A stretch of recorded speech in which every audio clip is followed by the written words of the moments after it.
Did you know that Godzilla was banned in its own country for depicting nuclear horror too realistically? Well, we all know Godzilla became a monster movie icon who fought other creatures for decades. I watched Godzilla Minus One and I thought it was a tremendous film and a wonderful sense of history. But what you probably don't know is that the original film was a deadly serious nuclear allegory that traumatized Japanese audiences.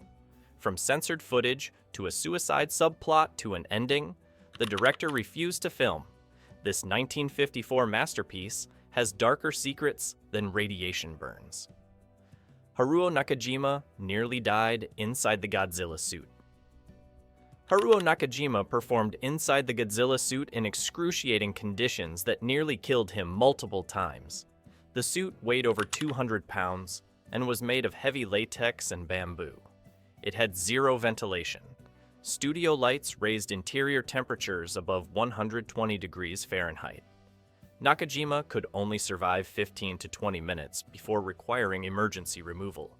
During one sequence, Nakajima collapsed unconscious inside the suit from heat exhaustion.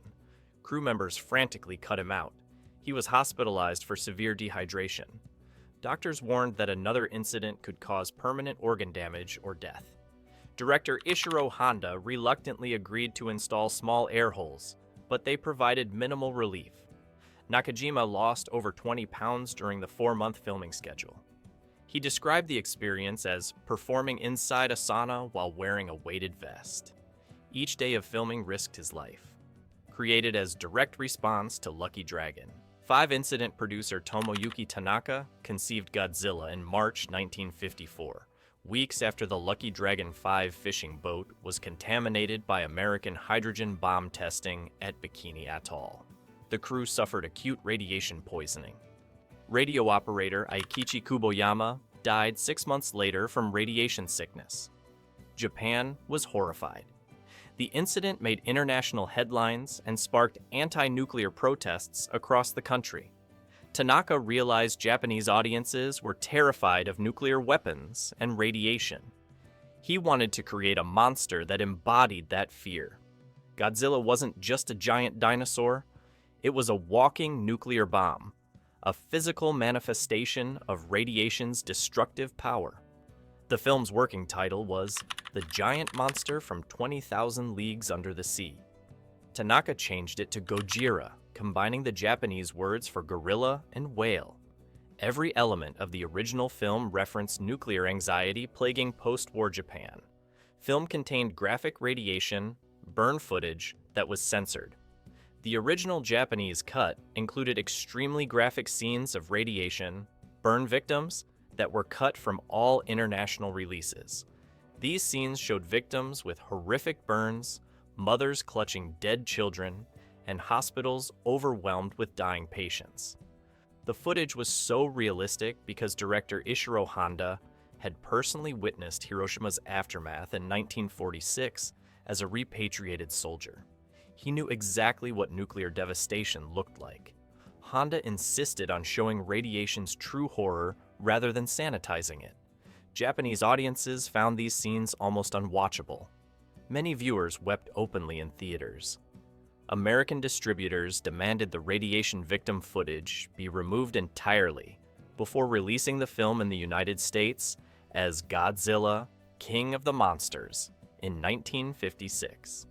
The censored footage reduced the film's runtime by over 15 minutes. Most of this deleted material remained lost until restoration efforts in the 2000s. Akira Ifukube's score was recorded with makeshift instruments. Composer Akira Ifukube created Godzilla's iconic roar and musical score under impossible conditions. Toho Studios had slashed the music budget, leaving Ifukube with minimal resources. He couldn't afford a full orchestra. Ifukube used creative solutions, recording musicians multiple times and layering the tracks to simulate a larger ensemble. Godzilla's famous roar wasn't a roar at all. Sound designer Ichiro Minawa created it by rubbing a leather glove across the loose strings of a contrabass and slowing down the recording. The technique produced the distinctive shri-yonk, sound that became internationally recognizable. Ifukube composed the main theme in just 3 days under tremendous deadline pressure. The powerful, militaristic score used heavy percussion and brass to suggest Godzilla's unstoppable, destructive force. Despite the budget limitations, Ifukube's music became as iconic as the monster itself. Film was banned from theatrical release in certain Japanese cities. Several Japanese cities banned Godzilla from theatrical exhibition in 1954, believing it would re-traumatize survivors of Hiroshima and Nagasaki. Municipal governments in these cities argued that screening a film about nuclear destruction was insensitive and cruel to atomic bomb survivors living in their communities. Theater owners in Hiroshima initially refused to book the film out of respect for Hibakusha, the radiation survivors. However, many survivors actually wanted to see it. They believed the film told their story and honored their suffering. After protests from survivor advocacy groups, the bans were lifted within weeks. When Godzilla finally screened in Hiroshima, audiences sat in stunned silence. Many survivors said the film captured their experiences more accurately than any documentary. The controversy generated massive publicity. Box office receipts in previously banned cities exceeded all expectations. Dr. Serizawa's suicide subplot was nearly cut. The character of Dr. Daisuke Serizawa and his oxygen destroyer weapon contained a deliberate suicide subplot that Toho executives wanted removed. Serizawa's decision to destroy his research and kill himself to prevent the oxygen destroyer from becoming a weapon paralleled real scientists' guilt over creating atomic weapons. Director Ishiro Honda fought to keep Serizawa's suicide, arguing it was essential to the film's anti-nuclear message. Toho worried audiences would find it too depressing. Honda threatened to quit if the ending changed. He believed Serizawa represented J. Robert Oppenheimer and other scientists who regretted their role in weapons development. Actor Akihiko Hirata played Serizawa with profound sadness and moral anguish. His final scene, watching Godzilla die while knowing he must die too, remains one of cinema's most tragic moments. Honda got his way. The suicide stayed. Special effects. Director Eiji Tsuburaya used real destroyed buildings.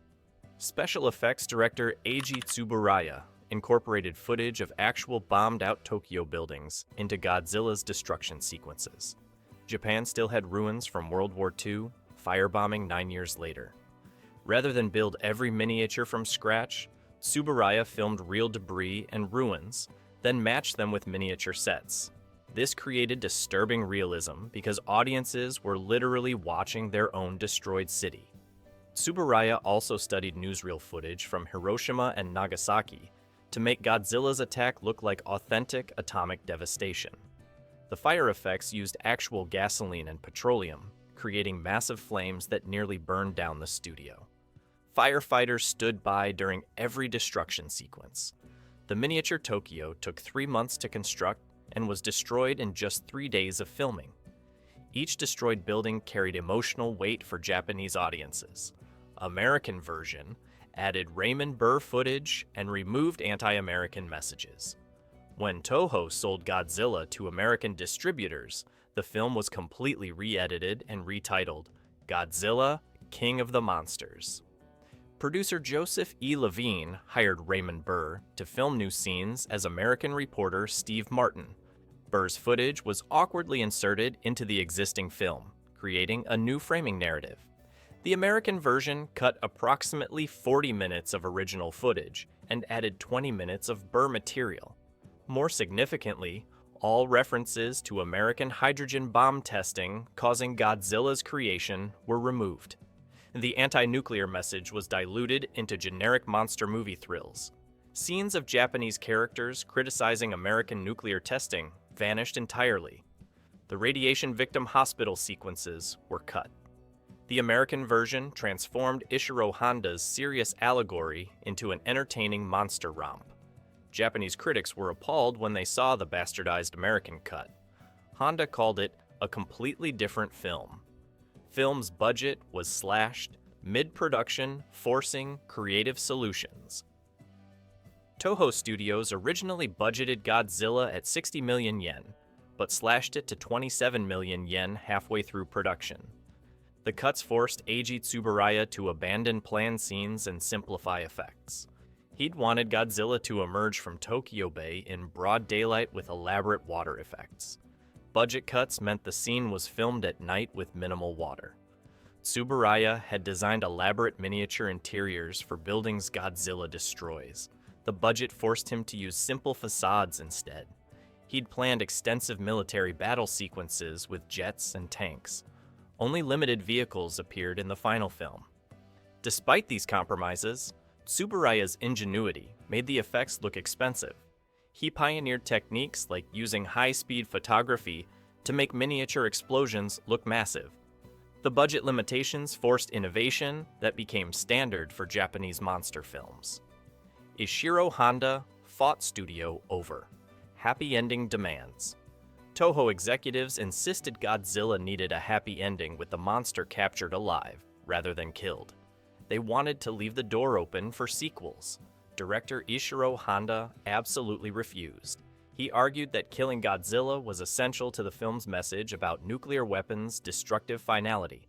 The studio threatened to replace Honda if he didn't comply. Honda stood firm, supported by producer Tomoyuki Tanaka. The compromise reached was ambiguous. Godzilla dies, but Dr. Yaman warns that nuclear testing could create more Godzillas. This satisfied the studio's sequel demands, while preserving Honda's tragic ending. Honda later said he regretted that compromise. He never wanted Godzilla sequels. The character's transformation into a heroic defender of Japan in later films disappointed him deeply. He believed his original film's serious message was ultimately betrayed. Film opened the same week as Seven Samurai and was ignored by critics. Godzilla premiered November 3, 1954, the same week as Akira Kurosawa's Seven Samurai. Japanese film critics completely ignored Godzilla to review Kurosawa's masterpiece. Major newspapers didn't review Godzilla for weeks. Critics who eventually covered it dismissed it as juvenile monster nonsense, unworthy of serious attention. They couldn't see past the man-in-suit effects to recognize Honda's nuclear allegory. The critical dismissal devastated Honda, who'd poured his trauma from witnessing Hiroshima into the film. Audiences disagreed with critics completely. Godzilla became the highest-grossing Japanese film of 1954 despite terrible reviews. It sold over 9 million tickets. Critics eventually re-evaluated the film decades later, recognizing its artistic merit and cultural significance. Momoko Kochi's character was originally much larger. Role actress Momoko Kochi played Emiko Yamane, but her role was drastically reduced during editing. The original script gave Emiko a substantial subplot exploring her conflicted feelings about nuclear science. Her father, Dr. Yamane, wants to study Godzilla. Her fiancé, Dr. Serizawa, wants to destroy it. Emiko was caught between these opposing viewpoints. Approximately 20 minutes of Emiko's scenes were cut to reduce runtime and focus on monster action. These deleted scenes provided crucial character development and thematic depth. Kochi was reportedly devastated when she saw the final cut and realized how much of her performance was removed. Godzilla's size changed between scenes. Due to miniature scale. Problems: Godzilla's official height was 50 meters, approximately 164 feet. However, Godzilla appears wildly different sizes throughout the film due to miniature scaling inconsistencies. In some scenes, Godzilla towers over buildings. In others, the same buildings reach Godzilla's waist. Eiji Tsuburaya built miniatures at different scales depending on the shot's requirements. Wider shots use smaller miniatures at 1 to 200 scale.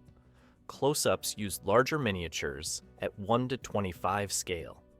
This created continuity problems that Tsuburaya hoped audiences wouldn't notice. They did. Japanese newspapers published articles pointing out Godzilla's constantly changing size. Film's anti-nuclear message was echoed in disarmament movements. Godzilla became an unofficial symbol for Japan's nuclear disarmament movement in the 1950s and 60s. Anti-nuclear activists adopted Godzilla imagery in protests and pamphlets. The monster represented everything they feared about nuclear weapons: uncontrollable destruction, innocent suffering, and permanent contamination. Some activists criticized this appropriation, arguing it trivialized serious issues. Others believed Godzilla made nuclear dangers accessible to ordinary people who didn't understand technical aspects of weapons. Ishiro Honda supported the disarmament movement and appreciated his film being used for political activism. He spoke at anti-nuclear rallies and credited Godzilla with helping raise public awareness. The film's influence on Japan's strong anti-nuclear stance cannot be overstated. Alternate endings Ishiro Honda wrote and storyboarded a completely different ending that Toho rejected as too depressing for commercial cinema. In Honda's original vision, Dr. Serizawa's oxygen destroyer kills Godzilla, but the weapon's effects spread beyond Tokyo Bay. The final scenes showed oxygen levels dropping throughout Tokyo, with people collapsing in the streets. Dr. Yaman realizes Serizawa's weapon will eventually consume all oxygen on Earth. The film ended with Tokyo evacuating as the oxygen destroyer spreads, suggesting humanity has doomed itself by creating another doomsday weapon. Honda wanted to show that defeating one nuclear threat by creating another solves nothing. Toho executives called the ending nihilistic and unmarketable. Godzilla could have been a fun monster movie with a captured creature and happy ending. Instead, Ishiro Honda created a devastating nuclear allegory that traumatized audiences and sparked political movements. The graphic footage was censored, the real ending was rejected, and the serious message was buried under decades of sequels. Some monsters are warnings we refuse to hear.